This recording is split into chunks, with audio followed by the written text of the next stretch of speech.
¿Qué hay, gente? ¿Se acuerdan de la Gran Guerra? Por ahí les dejo el video. Luego de esta se da la Guerra Chiquita y luego de un intermedio modernizador, por fin inicia la Guerra de la Independencia Cubana, o también llamada la Guerra Hispano-Cubana, donde los independentistas tomaron fuerzas y motivados por casi las mismas razones de la vez pasada, pues dijeron, hagamos de esta revolución una guerra necesaria. Pero no esperaron que esto desatara una guerra de la patada para España. Y así empezamos. Así que chapa tu canchita y déjate cuento.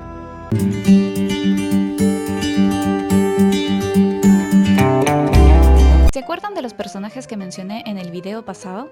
Pues se murieron. Algunos, otros no. Y los que no murieron se unieron e hicieron planes para una nueva revolución. Una de esas reuniones fue el Plan Gómez Maceo, donde Martí era subordinado, pero al final rompe palitos con el plan porque no estaba de acuerdo con que la finalidad sea la guerra, y le mandó una carta a Gómez expresándole su desacuerdo y renuncia. Bueno, lo importante acá es que se fundó el Partido Revolucionario Cubano, y adivinen quién fue su fundador. Claro que sí, tu papi José Martí, mediante el cual recaudó fondos y contactó a los personajes ilustres para iniciar esta guerra.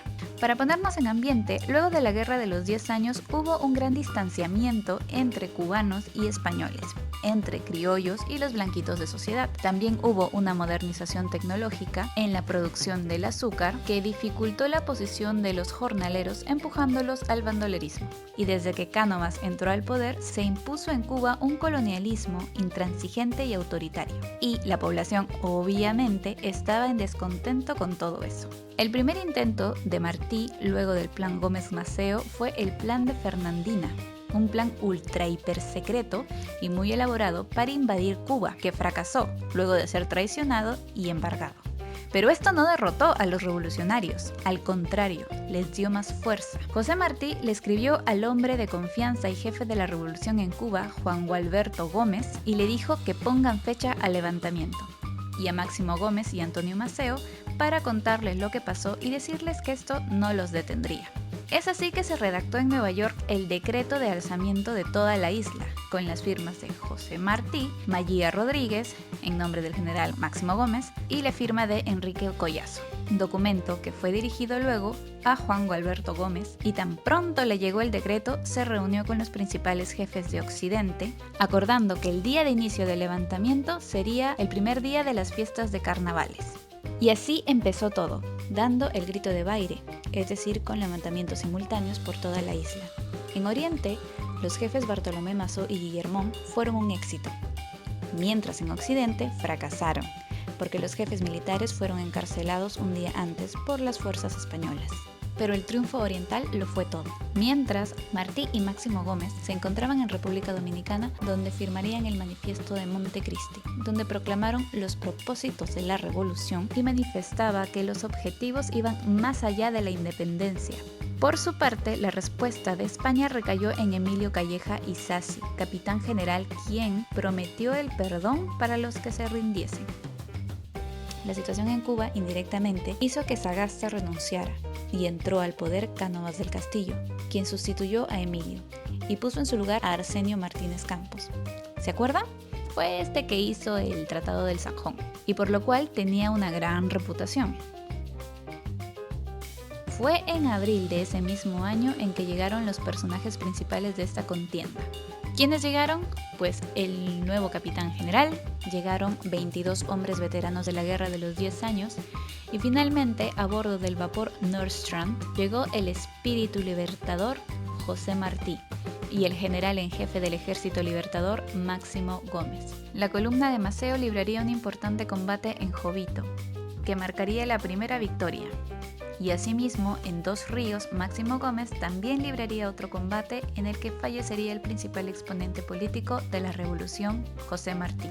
Aunque su muerte no significó mucho para los combatientes porque nadie lo conocía, o quizás solo unos pocos. Y tras su muerte, la dirigencia del Partido Revolucionario Cubano cayó sobre Tomás Estrada Palma. El capitán general parecía incapaz de controlar la situación. Esto lo demuestra en su carta al ministro de Guerra, donde dice: «Auxilio, auxilio, estoy a punto de perder». A la siguiente semana, Máximo Gómez entraría en Camagüey y los hermanos Maceo en Guantánamo. Por su lado, Martínez Campos consideraba que la única vía positiva para España era el pacto con los mambises. El ejército cubano iba acumulando fuerzas progresivamente, con el apoyo de Jamaica, Santo Domingo y Estados Unidos, resultado de las actividades organizativas de José Martí. Dentro de Cuba tenía el apoyo de las zonas rurales. Los campesinos se negaban a ayudar a los españoles a mensajearse, pero sí apoyaban a las tropas libertarias, probablemente por los castigos que impartían los independentistas a los que colaboraban con el enemigo. Otro punto es que comenzaron a sabotear la comunicación, causando descontrol informativo en las tropas españolas. En Jimaguayú se fundó la República en armas y se dio la redacción de la Carta Magna, estableciéndose el Consejo de Gobierno presidido por Cisneros Betancourt y con Bartolomé Mazó como vicepresidente. Máximo Gómez siguió siendo el general en jefe y Antonio Maceo se nombró lugarteniente. Luego, tras la actuación destacada de Máximo Gómez, se comienza a expandir la rebelión al occidente, cruzando la trocha de Júcaro, que es esta línea fortificada entre Júcaro y Morrón, que divide Oriente de Occidente. De esta manera distrajo a las tropas de la trocha para que más tarde pase el ejército de Maceo. La prioridad para los mambises era quemar la zafra de azúcar de Occidente, para que los españoles no puedan aprovecharla a su favor como en la Guerra de los 10 años. La expansión al occidente de la isla provocó la huida de varias familias del campo a la ciudad, refugiándose en poblaciones donde comenzó a haber hambre y miseria, y muchos campesinos que se dedicaban al azúcar se unieron a los insurgentes. Y los primeros días de enero ya estaban cerca a La Habana, volviéndose crítica la situación.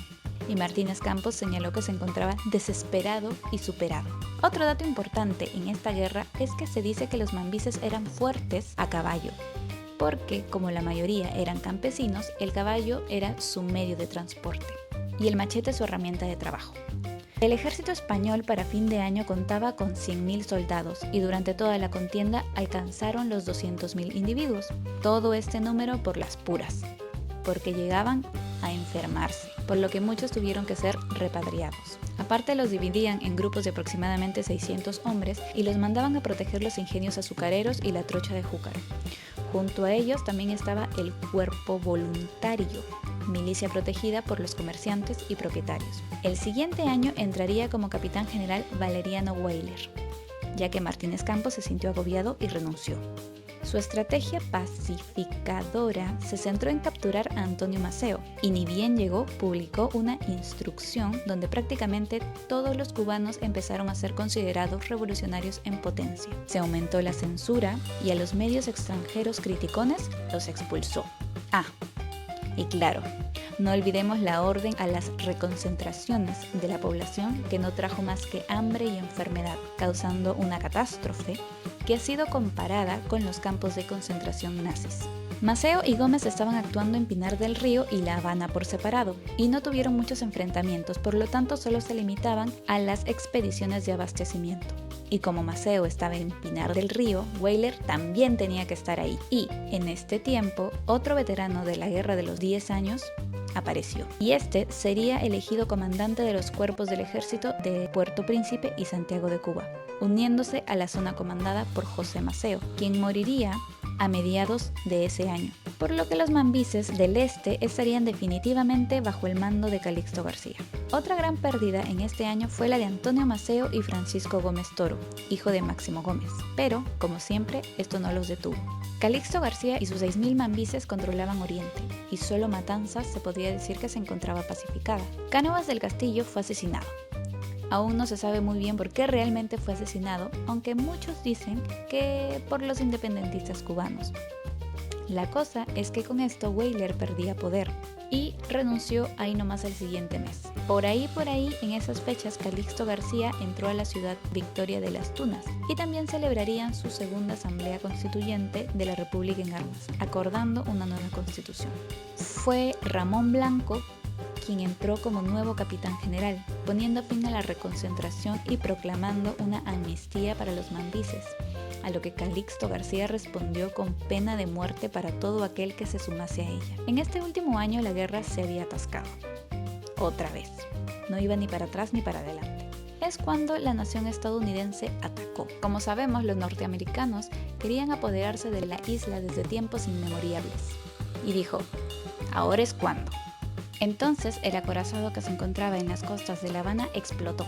La cosa es que le echan la culpa a España y así dan inicio a la guerra hispanoamericana. Supuestamente Estados Unidos se va de Cuba, no sin antes verificar que en su constitución diga que la bahía de Guantánamo será alquilada de manera vitalicia por ellos y que Estados Unidos tiene intervención libre en la isla, si sus intereses así lo requieren. Todo sea por el bien de Cuba.